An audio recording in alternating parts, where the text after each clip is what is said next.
Hello, my friends, and welcome back. Thank you very much for being with me again today. It has become a little bit strange, or to say the least, or stranger, when you see a lot of people living in Ukraine, Ukrainians, some of them, somehow supporting the evil Russians or being accused of cooperating with the evil Russians. And then obviously get arrested, and then they will they will confess everything. But some of these Ukrainians just flee Ukraine. I wonder why. They can't all be, how do you call it, traitors. They can't all of them be on the Russian payroll, and they feel that Ukrainians are about to grab them and expose them, and they all flee. I mean, it's a little bit strange. It's a question at this point, even though I make the question for you, but I think it's a little purge in Ukraine, and a lot of people are just afraid. Afraid not necessarily that they did something, but they're afraid that some people might say that they did something without doing it. That's what happened in Stalin's times, and not only. You were just, you didn't applaud, enthusiastically enough. That was a crime, or who knows, whatever they can do. So here we have a Ukrainian film director, never heard of her, but nevertheless, it seems like she used to be a big deal. She fled. She fled the country. She went to the enemy side. How is that possible? Is Zelensky a tyrant? No. So let's see what is the context of all this BS. The New Voice of Ukraine, August 14, 2023. You like the first word? Odious. Ukrainian film director Oksana Bayrak flees to Russia. Never heard of her, but nevertheless, she's odious. So I find out she's a bad person.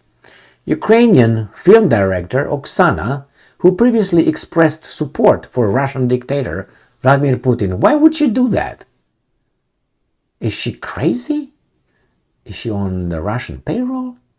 So she expressed support for the dictator before Russia's full-scale invasion of Ukraine, has fled to St. Petersburg.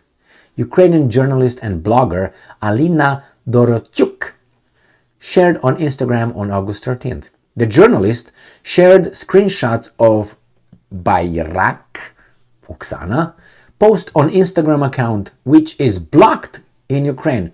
Huh? So Instagram is blocked, or her account only, regardless? How is that possible? I thought in Ukraine is democracy. Aren't we supposed to believe that we're fighting to preserve Ukrainians' democracy and freedom? How is that possible? Again, another question that they will find an idiotic answer to. Provide us, obviously. Ukrainian film director. Okay, let's see. Here she is. Nice place. In her posts, the film director boasts of her walk around St. Petersburg and can be seen hugging Russian actor Anton Bayrak. Oh, okay. Love. Oksana reportedly stayed in Ukraine after the beginning of Russia's full-scale invasion, as she published several photos on social networks tagged to Odessa Oblast. She began to confess her love for St. Petersburg in more recent posts. Oksana was born and raised in Simferopol, Crimea. She received her higher education and worked in Kiev. In her movies, she actively filmed Russian actors and often visited Russia. In 2014, she condemned the revolution of dignity. Do you mean the overthrow of the legitimate, democratically elected government of Ukraine? That was that little coup, bloody coup was actually with the support of foreign agencies and immediately recognized as valid. And that's called, I know, it was called the Revolution of Dignity. She also supported Putin after the start of the full-scale invasion, blaming Ukrainians for the war. Oh, that's a crime? Yeah, okay. It seems like preserving Ukrainian democracy and freedom, you are doing all kind of hanky-panky. So, as I said, I don't know who this person was. It's just interesting that you can have a different option as an opinion. I'm talking about. You can't. And I don't know if she really said, "I'm flying. I'm bye-bye. I'm going to St. Petersburg," or she just visited. Because having those pictures posted on Instagram, it doesn't really mean that you moved there. I'm not saying she didn't. I don't really care. But it's surprising. And why is it? It's another thing. If you have in a context, let's say you're a Ukrainian, okay, and you have a problem with Putin, okay, and you have a problem, then you have a problem with the Russians per se, and then you have a problem with what? With Dostoevsky. You're gonna have a problem with the painter Shishkin or Ivazovsky.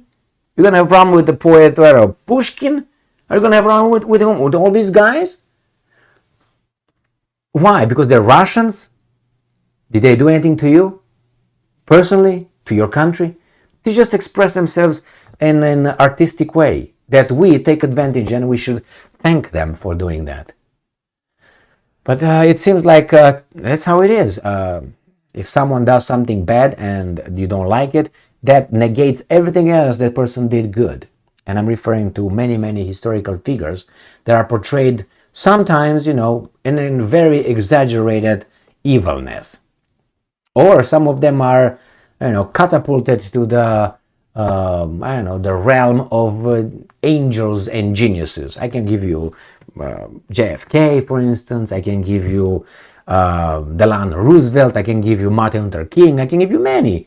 I can give you even Mahatma Gandhi, Mahatma Gandhi, who had some not very nice words about black people, and he used to share a bed with some minor relatives to test his strength, that he will not. Okay, all right, and not only. And you can talk about Nelson Mandela. If you look from Nelson Mandela from a certain angle, he was part of a terrorist organization, however you want to call it. He blew up civilians' buses. He took responsibility. His little organization.